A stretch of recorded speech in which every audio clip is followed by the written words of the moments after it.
সবাইকে আমন্ত্রণ জানাচ্ছি মার্কেন্টাইল ব্যাংক নিবেদিত মনের কথা অনুষ্ঠানে। আপনাদের সাথে আছি আমি নুসরাত সাবরিন চৌধুরী, পাওয়ার্ড বাই বেনিবুনন। আমাদের দেশের সামাজিক প্রেক্ষাপটে বিশেষ চাহিদা সম্পন্ন শিশুর পরিবারের সদস্যদের এখনো অনেক গ্লানি বহন করতে হয়, অনেকভাবে হেয় প্রতিপন্ন হতে হয়, অনেক চ্যালেঞ্জ ফেস করতে হয়। কিন্তু কেন? কি করা উচিত বিশেষ চাহিদা সম্পন্ন শিশুর পরিবারের সদস্যদের? সরকারের করণীয় কি, আমাদের সামাজিক করণীয় কি? এইসব বিষয়গুলো নিয়ে আলোচনা করব আমাদের আজকের মনের কথা অনুষ্ঠানে। আজকের পর্বের বিষয় বিশেষ চাহিদা সম্পন্ন শিশুর পরিবারের সদস্যদের চ্যালেঞ্জ, বাস্তবতা ও মানসিক যত্ন।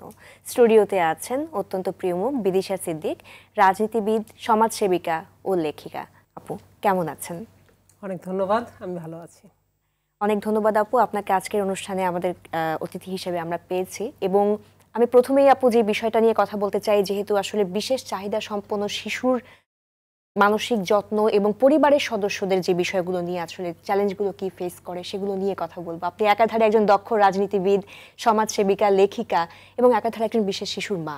কেমন ছিল এই জার্নিটা? এটাই তো বড় পরিচয় যে আমি একজন স্পেশাল চাইল্ডের মা। I am proud of it.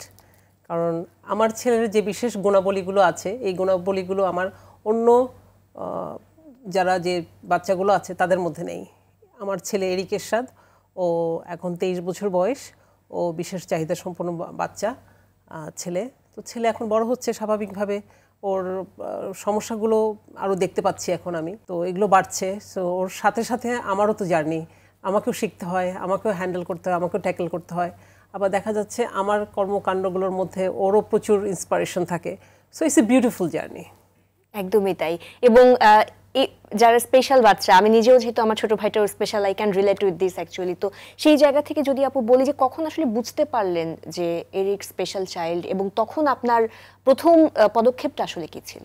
Basically সমস্ত বাচ্চারাই 10 মাস থেকে 1 বছরের মধ্যে হাঁটতে পারে। সো এরিক হামাগুড়িও দিতে পারতো না, হাঁটতেও পারতো না।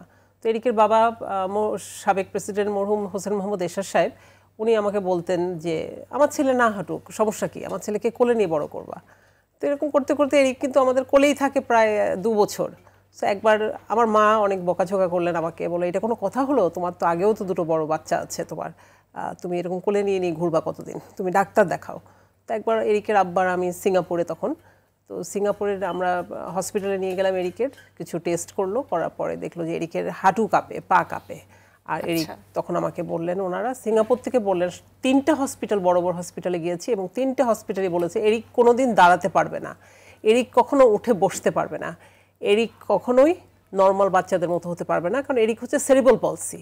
বিশেষ চাহিদা সম্পন্ন বাচ্চাদের মধ্যে অনেকগুলো ক্যাটেগরাইজড করা আছে, তার মধ্যে সেরিব্রাল পলসি একটা আছে, হিয়ারিং আছে, ডেফনেস আছে, আইয়ের প্রবলেম আছে, AHD আছে, যারা লেখাপড়ায় স্লো আছে, তারপরে হচ্ছে অটিজম আছে বাচ্চাদের। এরকম 5টা তো ক্যাটেগরাইজড আছে। তো এরিক ছিল সেরিব্রাল পলসি এবং ভালো সেরিব্রাল পলসি, মানে ম্যাক্সিমাম সেরিব্রাল পলসি।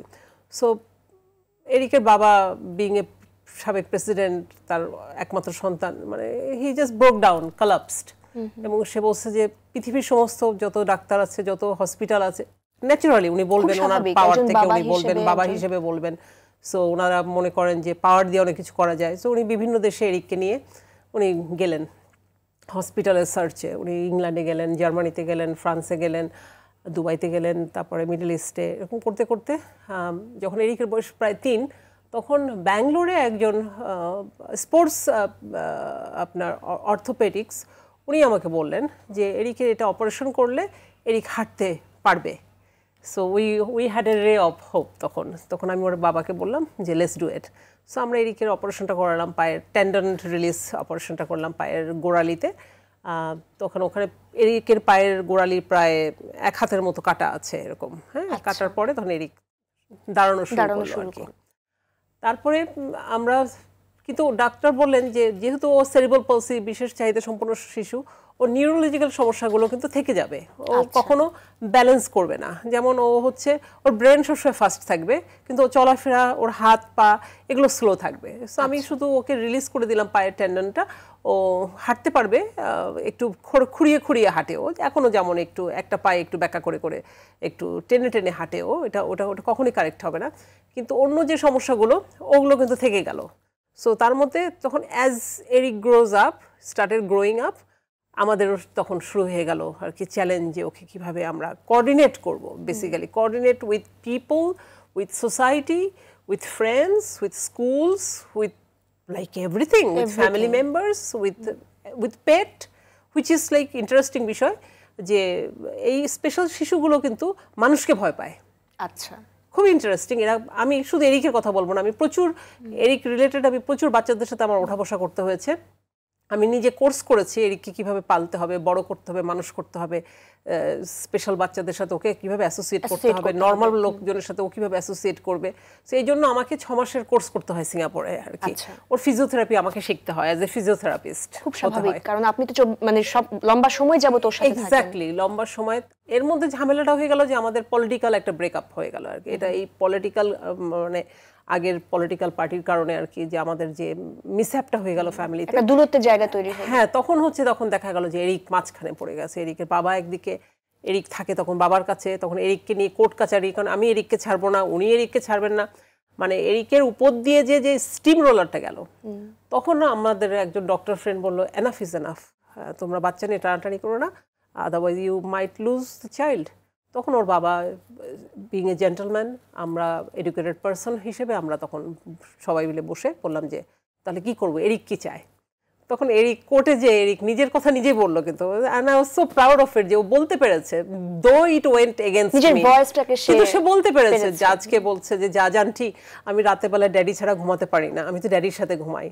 হ্যাঁ, no, that brought tears in me, and আমি বলেছি যে I give up, I don't want to go for any legal কোনো ফাইট যেটাই আমার বাচ্চার মেন্টাল হ্যারাসমেন্ট হবে, ক্ষতি হবে। তো তখনও আমরা ওখানে সবাই মিলে ঠিক করলাম, ওর বাবা, যে এরিক হ্যাঁ সপ্তাহে উইকেন্ডে আমার কাছে থাকবে, আর উইকডেজগুলো বাবার কাছে থাকবে, যেহেতু বাবা লেখাপড়া শেখাচ্ছে, বাবার অ্যাসোসিয়েশনে, বাবার আন্ডারে বড় হচ্ছে, তার একটা সামাজিক একটা প্রোটোকল আছে, এগুলো বিং ফর্মার প্রেসিডেন্ট সান, সো এগুলো তো আমি দিতে পারবো না।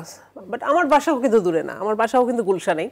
সো এরিক আর আমার মানে বন্ডিংটা নিয়ে কেউ নষ্ট করতে পারে নাই, মানে দ্যাট ওয়াজ অলওয়েজ দেয়ার।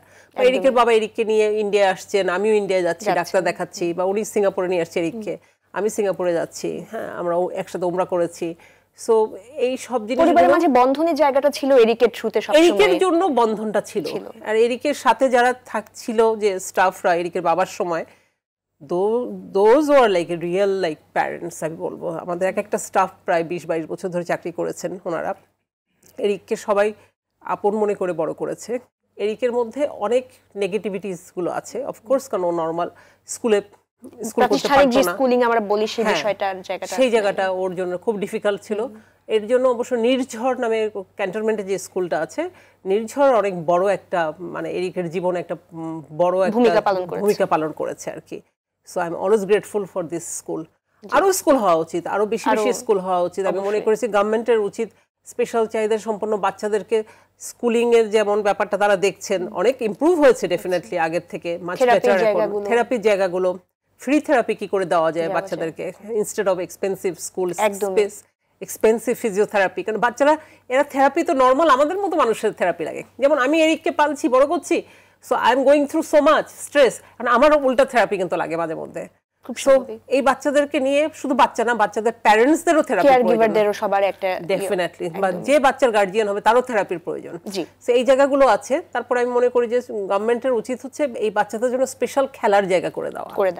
এই বাচ্চাদেরকে বন্ধ করে রাখলে এরা ক্লস্ট্রোফোবিয়াতে এরা খুব রিঅ্যাক্ট করে, এবং ওদের মানসিক বিকাশের জায়গাগুলো আরো বাধাগ্রস্ত হয়। হ্যাঁ, এরা মানে এরা ওপেন জায়গা পছন্দ করে, এরা ঘুরতে পছন্দ করে, ইন্টারঅ্যাক্ট করতে পছন্দ করে, কিন্তু এরা নরমাল মানুষকে ভয় পায়। Again I am saying this. So আমার বাচ্চার উপর দিয়ে একটা স্টিম রোলার গেছে, কারণ আমার বাচ্চার তার বাবা হারিয়েছে 18-19 বছর বয়সে। So that was a big blow in his life. কিভাবে এরিক এই বিষয়টাকে আসলে ডিল করলো? একটা বাবা হারানো কিন্তু অনেক বড়, এবং সে কিন্তু বাবার সাথে খুব ভালোভাবে অ্যাটাচড ছিল, সেটা আপনি বললেন। 18-19 বছর বয়স পর্যন্ত এরিক বাবার সাথে ঘুমিয়েছে, সে দেশে হোক বিদেশে হোক, হসপিটাল বেডে হোক, এরিক বাবার সাথে ঘুমিয়েছে। এরিককে কখনো কেউ তার বাবার থেকে আলাদা করতে পারেনি। সো আর তারপরে মারা যাওয়ার সঙ্গে সঙ্গে যে মিডিয়া তো জানতো যে এরিকের সাথে তার বাবার বন্ডিংটা, অ্যাটাচমেন্টটা। সো মিডিয়া যখন এরিককে করলো যে তোমাকে বলতে হবে, তোমাকে বলতে হবে। আর এরিক বলছে আমার বাবা মারা গেছে, আমার বাবা মারা গেছে। হ্যাঁ, আমি তখন টিভিতে দেখছি। তো ওই জায়গাটা আমার জায়গাতে, আমি আমার কষ্টের জায়গা, মানসিক যে একটা প্রেসার যে পেলো, যে বাচ্চাটা ওর উপর দিয়ে যাচ্ছে, একটা স্টিম রোলার গেছে তখন, সিএমএইচ এ যাচ্ছে, আইসিইউর ভিতরে ঢুকছে, দেখছে ওর বাবা লাইফ সাপোর্টে আছে। এবং লাইফ সাপোর্টের ব্যাপারটা হচ্ছে, আমি বলবো যে লাইফ সাপোর্টে যখন ওর বাবা যে 14-15 দিন ছিলেন, কাইন্ড অফ ডেড, তখন হয়তো ডিক্লেয়ার করেছে অনেক পরে, যেহেতু পলিটিক্যাল ব্যাপার স্যাপার আছে এখানে, ফ্যামিলির সমস্যা আছে আমাদের। কিন্তু এরিক যখন ওর বাবা যখন জীবিত ছিলেন, যতটুকু প্রাণ ছিল, এরিক যে ওর বাবাকে লাইফ সাপোর্টের মধ্যে যে হাত দিত শরীরে, ওর বাবার শরীর রিয়াক্ট করতো, মেশিনগুলো সব ওঠানামা করতো তখন।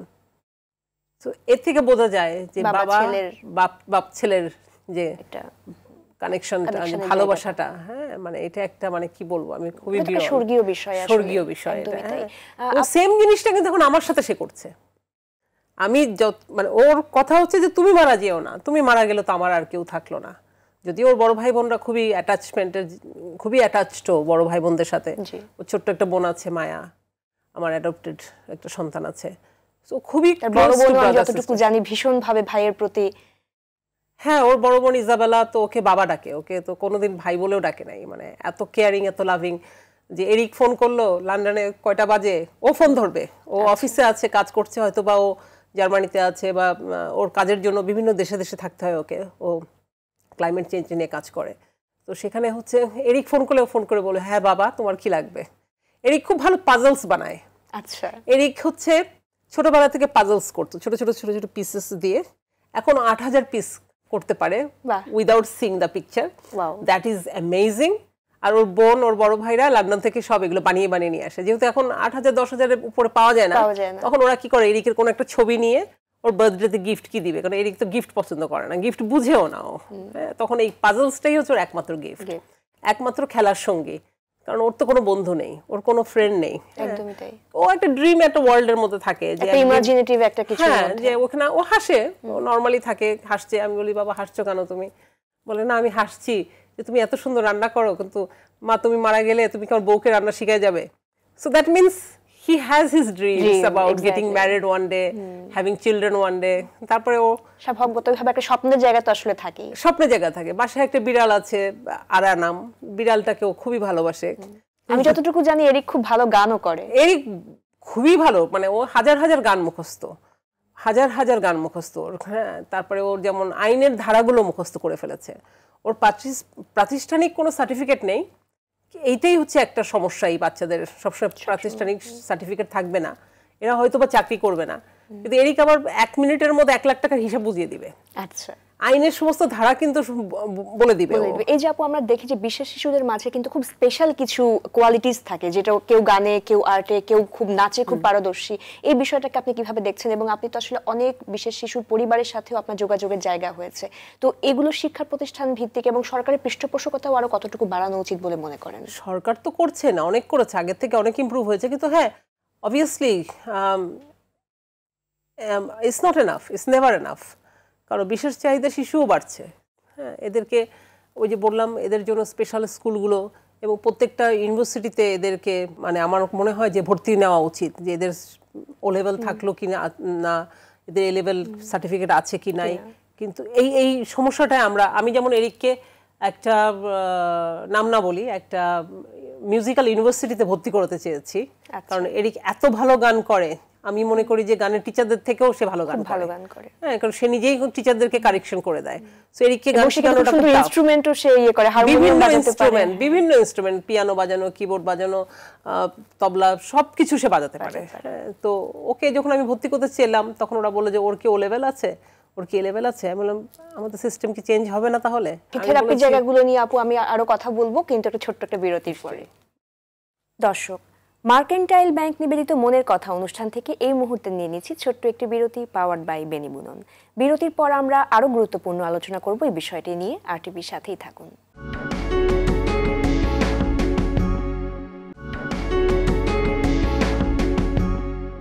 বিরতির পর সবাইকে আরো একবার স্বাগত মার্কেন্টাইল ব্যাংক নিবেদিত মনের কথা অনুষ্ঠানে, পাওয়ার্ড বাই বেনিবুনন। আজকের পর্বের বিষয় বিশেষ চাহিদা সম্পন্ন শিশুর পরিবারের সদস্যদের চ্যালেঞ্জ, বাস্তবতা ও মানসিক যত্ন। আমাদের সাথে আছেন আমাদের প্রিয় বিদিশা সিদ্দিক আপু। আপু, আমরা এরিকের থেরাপির বিষয়গুলো নিয়ে কথা বলছিলাম। এই যে যখন আপনারা জানতে পারলেন, আপনারা বিভিন্ন দেশে আসলে গেছেন তাকে নিয়ে, কি করে আসলে তার ধাপে ধাপে কোন কোন থেরাপিগুলো আসলে দেওয়া হয়েছিল বা কিভাবে তার ডেভেলপমেন্টের জায়গাগুলো হলো, সেই বিষয়টা যদি বলেন। আমরা ট্রিটমেন্টের প্রথমে তো পায়ের অপারেশনটা করলাম। এরপরে যখন দেখলাম যে এরিকের বয়স যখন 4-5 বছরের মতো, 4 বছর, তখন ওকে একটা স্কুলে নিয়ে গেলাম আমরা, প্রাইভেট একটা স্কুলে। তো একটা বিদেশি একটা স্কুলে ওর বাবাকে ভর্তি করে। তো ওখানে দেখি যে এরিক অন্য বাচ্চাদের মতো নর্মাল বিহেভ করছে না, মিশতে পারছে না, মানে পড়াশোনার সব সাবজেক্টে ভালো করছে না। কারণ ওরা ন্যাচারালি, মানে এই কেন আমিও কখনো 10টা সাবজেক্টে একই রকম ভাবে পারফর্ম করতে আমার পক্ষে সম্ভব ছিল না। আমি যে কারণে আমি বিদেশে 5টা সাবজেক্টে ও লেভেল করেছি, আমার পক্ষে 10টা সাবজেক্টে ম্যাট্রিক পরীক্ষা দেওয়া টাফ ছিল, সম্ভব ছিল না। সো আমি মনে করি যে এটা প্রত্যেকের ক্ষেত্রে এটা আছে। তো এই স্কুলে যখন পড়াশোনা করছিল তখন হচ্ছে দেখা গেল যে একটা সময় school was not taking care of Eric. আচ্ছা, ওকে জাস্ট ও আসা যাওয়া করছে, ও বসছে, ঘুমায় যাচ্ছে, খেলছে, হাসছে, মুখ থেকে নালা পড়ছে। সো এই জিনিসগুলো তখন কন্ট্রোল করা শুরু করলাম। আমি তখন ওকে স্পিচ থেরাপি দেওয়া শুরু করলাম, যে মুখ থেকে যেন নালাটা না পড়ে আর কি। সো এটার জন্য স্পিচ থেরাপি। তখন আমি যেহেতু ফিজিওথেরাপি ট্রেন আপ করেছি নিজে, এবং বিভিন্ন হসপিটালের সাথে এরিককে আমি কানেক্ট করে দিলাম। ফিজিওথেরাপিস্টরা বাসায় আসছে, তারপর ওর হাঁটাটা যাতে ব্যালেন্স করে হাঁটে, ও ছড়িয়ে ছিটিয়ে 2 পা এরকম করে করে হাঁসের মতো করে হাঁটতো, ওটাকে ব্যালেন্স করে হাঁটার জন্য ওকে একটা লাইন করে দেওয়া হলো। ওই লাইনের উপর দেখে ও হাঁটবে আর কি। এরকম মেডিসিনের কোনো হেল্প আমি নিইনি, কোনো নিউরো মেডিসিন কখনো আমি এরিককে খাওয়াইনি। প্রচুর ডক্টর বিদেশে আমাকে বলেছে, কিন্তু আমার কাছে মনে হচ্ছে প্রত্যেকটা নিউরো মেডিসিনের এফেক্ট পড়বে আর কি লেটার অন। সো এই জায়গাগুলো আমার জন্য খুব ডিফিকাল্ট ছিল। তারপরে তো ডিফিকাল্ট আছে যখন বিং এ ফর্মার প্রেসিডেন্ট সান, বাসা ভর্তি বিভিন্ন লোকজন আসছে, বিভিন্ন মানুষজনের কোলাহল না। President park is full of, it's like a public house. তো এখানে বিভিন্ন লোক আসছে। ইলেকশনের সময় এরিককে মিসইউজ করছে, এরিককে দিয়ে হচ্ছে নমিনেশন চাওয়ানো হচ্ছে। এরিক ওর বাবার অফিসে যেয়ে বসছে, যখন ওখানে বসে, তোমার বাবাকে বলো না আমার এই কাজটা করে দিতে, আমার এই ডিলটা করে দিতে, আমার এই যে হি ওয়াজ এ এমপি অ্যাজ ওয়েল। সো ওনার এলাকার বিভিন্ন কোনো কাজ, কোনো রিকোয়েস্ট থাকলে এরিকের মাধ্যমে এগুলো হতো। তো এসে সাহেব কোনো একটা জায়গায় he is to enjoy it, যে বা আমার ছেলে তো অনেক ইম্পর্টেন্ট, সবাই আমার ছেলে তো স্পেশাল চাইল্ড, প্রতিবন্ধী চাইল্ড, কিন্তু তারপরেও সবাই তাকে খুব জিহুজুর করছে সবাই। সো উনি এটা খুব পছন্দ করতেন, আমি এটা একদম ডিসলাইক করতাম। এটা নিয়ে ওর বাবার সাথে আমার অনেক ক্ল্যাশ হতো। He is to say like, হ্যাঁ তুমি বেশি বেশি করো সব কিছু নিয়ে, তুমি বেশি বেশি এরকম করো, তুমি এটা করো না, তুমি আমাদেরকে আমাদের মতো রাখো, আমাদেরকে নিয়ে করো না, এটা এত টেনশন করো না, তুমি মায়াকে ঠিক মতো বড় করো, মায়াকে দেখাশোনা করো, মায়া হচ্ছে আমার যে ছোট বাচ্চাটা আর কি। তো ওর বাবার হচ্ছে সেরকম ছিল। তখন আমি চিন্তা করলাম বড় হলে তো আমার কষ্ট হবে, বড় হলে আমার আরও অসুবিধা হবে যখন বাবা থাকবে না। তো আমার কাছে এগুলো সব ক্যালকুলেট করা ছিল আর কি। সো আমি যখন এরিককে পেতাম 2 দিন 3 দিনের জন্য সপ্তাহে, তখন আমি আবার ওকে আমার মতো করে ওকে বোঝাতাম।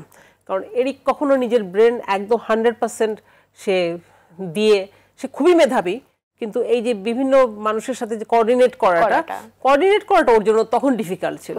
এখন একদম না, এখন তার নিজের সেন্স আছে, সেন্স অফ রেসপন্সিবিলিটি আছে, সে এখন নিজে বুঝতে পারে কোথায় থামতে হবে সেটা জানে সে। এবং সবথেকে মজার ব্যাপার হচ্ছে এখন কোনো লোকজন আসলে ও বলে দিবে এই মানুষটা ভালো, এই মানুষটা খারাপ। একটা সেন্স কাজ করে তার, মানে তো আপনাকে সে গাইডও করে খুব সুন্দরভাবে।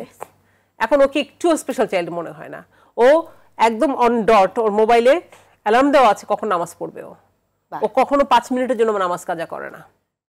ও এত ভালো একটা, মানে অসাধারণ একটা লক্ষ্মী ছেলে, যে সবাই, আমি বলবো না যে সবাই একরকম হবে, অবভিয়াসলি এক একটা বাচ্চা এক একরকম, কারণ ও হচ্ছে যেমন 32টা সূরা মুখস্থ, ওর মুখস্থ ক্যাপাবিলিটিটা ভালো, ওইটা ভালো পারে।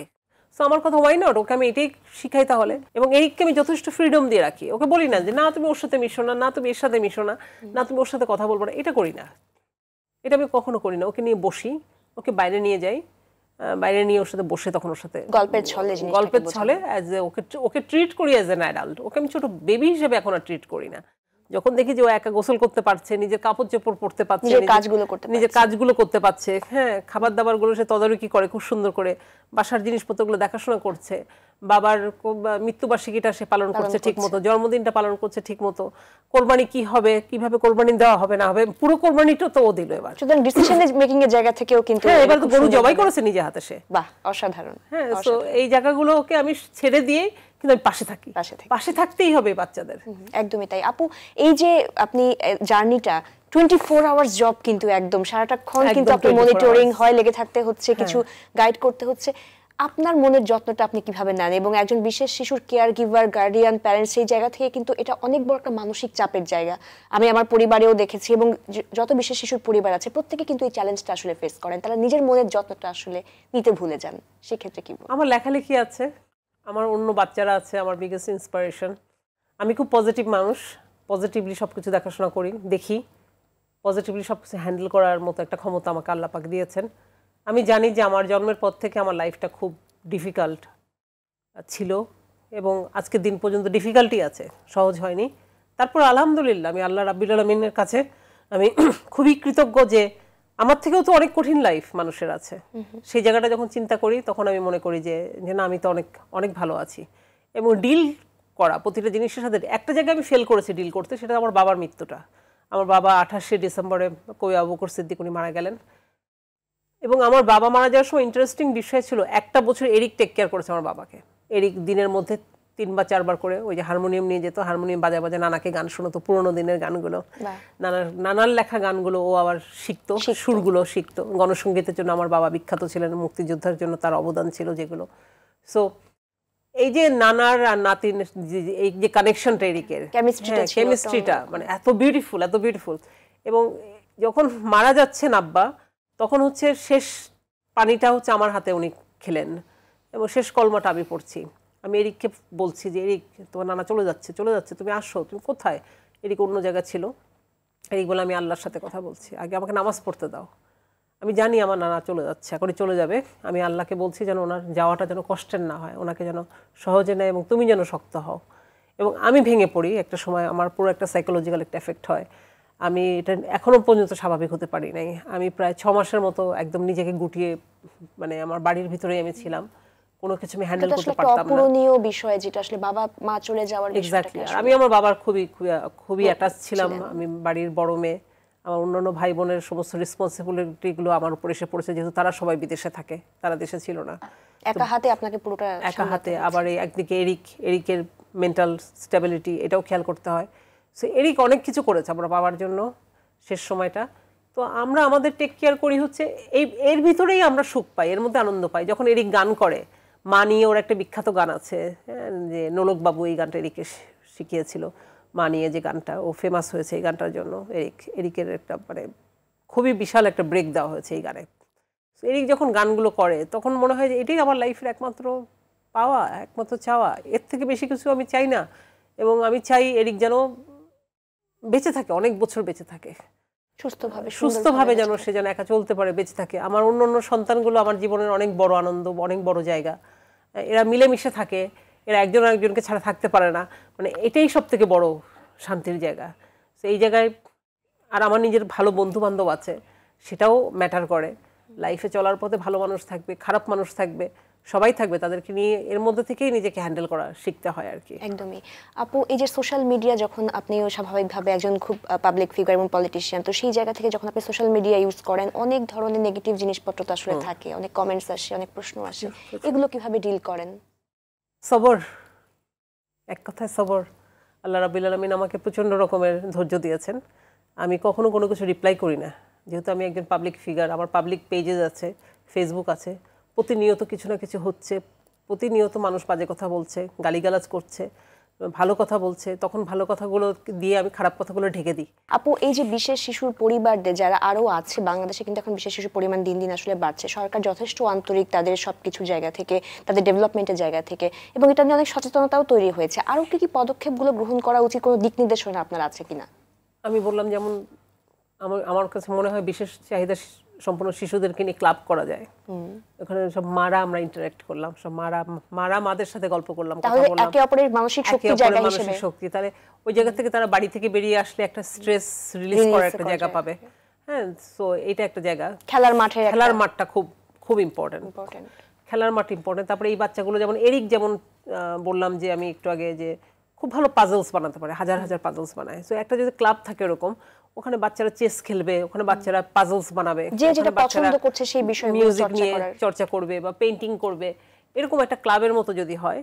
স্কুলে তো আছে, স্কুলে তো থাকবে, সোশ্যাল ক্লাব একটা থাকবে, সোশ্যাল ক্লাবের মতো। এই তখন আমার মনে হয় যে যদি আমরাও করতে পারি, ওয়াই নট, বাচ্চারা তখন অনেক বেশি ভালো জায়গা, হ্যাঁ, আর প্যারেন্টসরাও একটা ভেন্ট আউট করার জায়গা পাবে আর একদমই। আর আপুর সাথে আপনি বলছিলেন যে থেরাপির জায়গাগুলো কিন্তু এখনো অনেক ব্যয়বহুল বাংলাদেশে, এবং দক্ষ জনশক্তিরও কিন্তু অভাব রয়েছে।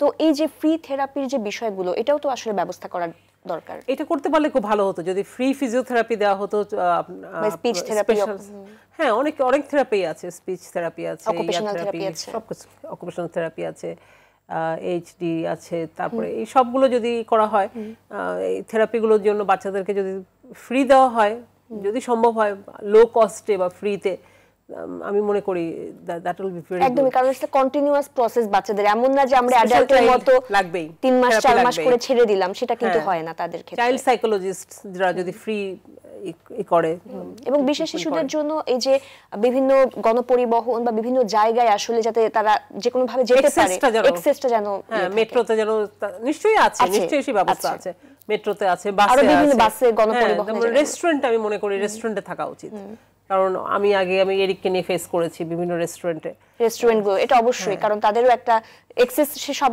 মানুষের মতো সমানভাবে একটা অধিকারের জায়গা আছে। কিন্তু এই বাচ্চারা তো আসলে ঠিকমতো খাবার তো খেতে পারে না, ওরা তো ছড়িয়ে ছিটিয়ে খাবারগুলো খায়, তখন প্যারেন্টস গুলো লজ্জা পায়। আমার কথা হচ্ছে লজ্জার কিছু নেই। আমার এরিক যখন আগে রেস্টুরেন্টে খেতে যেত, ও তো আমার সাথে যেত, ও ছড়িয়ে ছিটিয়ে মুখের মধ্যে খাবার টাবার লাগিয়ে, ও তখন টিস্যু দিয়ে মুখ মুছতে পারতো না এরকম করে। তো আমি ওকে শিখিয়েছি, আমি বলেছি দেখো তুমি যদি এরকম করে খাওয়া দাওয়া করো, তুমি মোবাইলের স্ক্রিনে দেখাতাম যে দেখো তুমি কেমন দেখাচ্ছে, তোমার আয়নাতে কেমন দেখায়, বলে তুমি ঠিক করে দাও। না, আমি ঠিক করে দেবো না, তোমার বিয়ে হলে তোমার বউকে ঠিক করে দিবে। তখন ও লজ্জা পেত, মা তুমি এগুলো কি বলো, হ্যাঁ তুমি ঠিক আছে আমি করছি। এটা করতে করতে এখন এরিক সমস্ত রেস্টুরেন্টে, হোটেলে একা একা যায়, আমাকেও নিয়ে যায় না, শুধু তার স্কিল ডেভেলপ হয়ে গেছে, স্কিল ডেভেলপড হয়ে গেছে, আমাকেও লাগে না, ওর স্টাফকে নিয়ে যাচ্ছে, খাওয়া দাওয়া করছে, এবং দেখা যাচ্ছে আমার জন্য সে খাবার কিনে নিয়ে আসে। বিভিন্ন সময় যখন দেখে যে আমার শরীর খারাপ, জ্বর, বা আমি হসপিটালে, তার রেসপন্সিবিলিটির জায়গাটা বিউটিফুল। আমি গত মাসে হসপিটালাইজ ছিলাম, ইউনাইটেড হসপিটালে, এরিক কিন্তু আমাকে এমার্জেন্সিতে দিয়ে গেছে। হ্যাঁ, ও নিজে এসে দিয়ে গেছে, ও খুবই খুবই কেয়ারিং এন্ড লাভিং। যে বাচ্চাকে নিয়ে আসলে আপনি অনেক টেনশন করতেন, চিন্তা করতেন, সেই জায়গাটা কিন্তু ও অনেকটুকুই ওভারকাম করে ফেলেছে।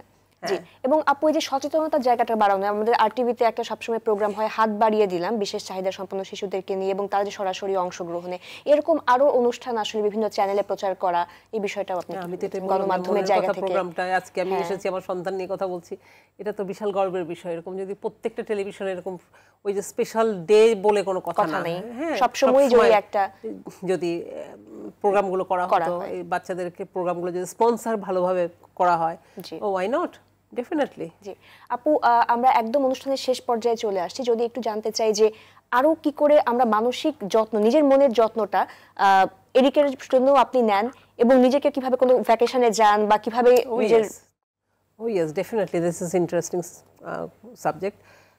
Vacation খুব important, taking him out of the place, মানে আউট প্লেস, অন্য কোথাও নিয়ে যাওয়া, মানে এখান থেকে বাড়ি থেকে বের করা। যেমন রিসেন্টলি আমাদের কিছু মিসহ্যাপ হয়েছে, ঘটনা কিছু ঘটেছে আমাদের, ওর বাবা মারা যাওয়ার পরে আর কি, এরিকে একটা ট্রাস্ট নিয়ে বিভিন্ন ঝামেলাগুলো চলছিল। তো তখন একজন সাইকোলজিস্টের কাছে আমি গিয়েছিলাম আর কি, আপনাদের পরিচিতই। উনি আমাকে বলেছিলেন যে আপু এরিককে আপনি হলিডেতে নিয়ে যান, এখান থেকে বের করেন, এখান থেকে বের করেন। কি করব, কোথায় নিয়ে যাব, কি করব? তারপরে ও তো রাজি হবে না, কারণ এই বাচ্চারা কোনো স্টিফ হয়ে থাকে, রিজিড হয়ে থাকে, রাজি হয় না। তখন আমি বললাম যে চলো উমরা করে আসি, উমরা করলে তোমার ভালো লাগবে হয়তোবা। বলে কি আল্লাহর কাছে যেতে তো সবসময় ভালো লাগে, ও অনেক নামাজ পড়ে। তাই বললাম চলো আল্লাহর কাছে যে দেখা করে আসি, আল্লাহর সাথে একটু কথা বলে আসি আমরা, আল্লাহ তো চাচ্ছে এরিক বাবু কখন আসবে আমার কাছে। তখন বলেছে চলো আমরা যাই, তো ওকে নিয়ে গেলাম ঘুরতে। তো তখন ওই মক্কা আমরা ওখানে উমরা করলাম, উমরা করার পরে বিভিন্ন জায়গায়, তয়েফ নামে একটা শহর আছে, ওখানে নিয়ে ঘুরলাম বেড়ালাম, ইসলামিক যে জায়গাগুলো আছে নিয়ে ঘুরলাম বেড়ালাম, ওখানে নবীজির ঘরে নিয়ে গেলাম, দেখালাম শিখালাম। and he was completely changed. ও যে আমাকে এত কষ্ট দিয়েছিল তার আগে, এত জ্বালালো আমাকে, হ্যাঁ, কিভাবে যে ডিল করেছি, ও নিজেই আমাকে সরি বলে যে তোমাকে তো অনেক কষ্ট দিয়ে ফেললাম, তাই না, অনেক বেশি মেন্টাল প্রেশার হয়ে গেল তোমার উপরে। হ্যাঁ, আমি তো আসলে ভুল করেছি, মানুষের কথা শুনেছি, মানুষের ফোনে করে করে আমাকে মাথা খারাপ করে ফেলে, উল্টাপাল্টা আজে বাজে কথা বলে, তো আমার আসলে ভুল হয়ে গেছে। হ্যাঁ, মার পায়ের নিচেই তো বেহেস্ত, আমি মনে হয় ভুল করেছি, তুমি আমাকে মাফ করে দাও। এই যে মাফ করে দেওয়া, মাফ করে দেওয়া জিনিসটা শিখে গেছে ও। ওর সেই অনুধাবন একটা মাফ করা রিয়েলাইজেশন। মানেটা কি, মা কষ্ট পেয়েছে, ওই যে রিয়েলাইজেশনটা জায়গাটা, এদের তো এটা রিয়েলাইজেশন ওদেরকে শেখাতে হয়, ওরা তো বোঝে না আসলে। অনুভূতির জায়গাটা যেটা ডেভেলপ করলো বিষয়। হ্যাঁ, সে এখন ওই জন্য আমি বলি যে আমি যা যা করেছি গত 4 বছরে, এখন আমি একটা ভালো ফল পাচ্ছি। ওর বাবাও করেছেন নিশ্চয়ই, উনি ওনার মতো করে দেখাশোনা করেছে, বড় করেছে ছেলেকে, ছেলের মতো একটা স্টাইল ডেভেলপ করে দিয়ে গেছে। বাবা ছিল স্টাইলিশ প্রেসিডেন্ট, তো সে তার ছেলেকেও কাপড় চোপড় সব এইসব বিষয়ে করিয়েছেন, লেখাপড়া শিখেছেন ঠিক মতো। খুব ভালো লাগলো আপু আপনাকে আজকের অনুষ্ঠানে অতিথি হিসেবে পেয়ে। অনেক ধন্যবাদ। জি, এবং দর্শকরা আশা করছি আজকের এই অনুষ্ঠান থেকে অনেক বেশি সচেতন হবে এবং অনেক বেশি উপকৃত হবে। Thank you so much. Thank you very much. দর্শক, পাপ কিংবা পাপের ফসল এমন কিছু নয়। বিশেষ চাহিদা সম্পন্ন শিশুর জন্ম হয় বিশেষ মা বাবার কোল জুড়ে। বিশেষ শিশুর মা বাবা মানে সৃষ্টিকর্তার খুব পছন্দের ব্যক্তি, ভালো মানুষ তারা। সৃষ্টিকর্তা জানেন এই বাবা মা বিশেষ চাহিদা সম্পন্ন শিশু লালন পালন করতে পারবেন। ভালো মানুষ হতে হলে যে যে গুণাবলী একটা মানুষের মধ্যে থাকা দরকার, সেই গুণাবলীর সবগুলো এই বাবা মায়ের মধ্যে থাকে বলেই বিশেষ চাহিদা সম্পন্ন শিশুটির জন্ম হয় বিশেষ মা বাবার কোলে। সমাজের সব মানুষের কাছে বিনীত অনুরোধ, আপনারা এমন কোনো কথা বলবেন না যাতে মানুষের মনে কষ্ট হয়। আসুন আমরা সচেতন হই, স্বশিক্ষিত হই, সবাইকে নিয়ে ভালো থাকতে শিখি। বিশেষ চাহিদা সম্পন্ন শিশুর প্রতি, ওই পরিবারের সদস্যদের প্রতি সহানুভূতি না দেখিয়ে তাদের অধিকার ও ভালোবাসা দিয়ে আপন করে রাখি, সহমর্মী হই। আজকের মতো বিদায় নিচ্ছি মার্কেন্টাইল ব্যাংক নিবেদিত আরটিভির মনের কথা অনুষ্ঠান থেকে, পাওয়ার্ড বাই বেনি বুনন। সবাই ভালো থাকুন, সুস্থ থাকুন, দেশকে ভালোবাসুন আর অবশ্যই নিজেকে মাদক মুক্ত রাখুন।